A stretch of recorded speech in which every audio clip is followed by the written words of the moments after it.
একদিন ধরে মার কাছে জেদ করছিলাম আমাকে একটা মাটির উনুন বানিয়ে দিতে, কিন্তু ওয়েদারটা তো ভালো ছিল না, মাটির উনুন বানালে সেটা তো তাড়াতাড়ি শুকোতো না। তাই গতকাল থেকে যেই রৌতুরটা শুরু করেছে অমনি মা বানিয়ে নিল এই মাটির উনুনটা। দেখো উনুনটা কেমন হয়েছে, এই যে মা আর কাকিমা মিলে কিন্তু বানিয়েছে।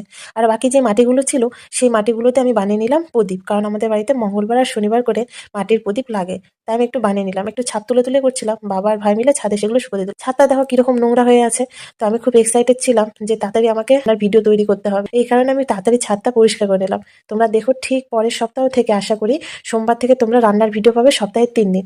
আর এমনি তো শর্ট ভিডিওগুলো তো পাবেই, আর বড় ভিডিও হিসেবে পাবে রান্নার ভিডিওগুলো। এই যে ছাদটা পরিষ্কার করেছিলাম, আমাদের ছাদটা যদিও যথেষ্ট ছোট, আর চারদিকে অনেক নোংরা টোংরাগুলো থাকে, খড়ি টড়ি থাকে, পাটকাঠি থাকে, গ্রামের ব্যাপার বুঝতেই পারছো। ছাদটা আমি ভালো করে ঝাড় দিয়ে নিলাম। আর এই যে জায়গাটা দেখো এবার পরিষ্কার করে কত সুন্দর লাগছে, অনেকটা জায়গা বেরিয়ে গেছে। আর এই সাইডে আমি এই মুখ করে ভিডিও করব, রান্নার ভিডিওগুলো করব। আর ওই যে বাঁশ আর খুঁটিগুলো যেগুলো দেখছো ওগুলো সরিয়ে নেবো পরে। আজকের ব্লগটা এতটুকুই, বাই বাই।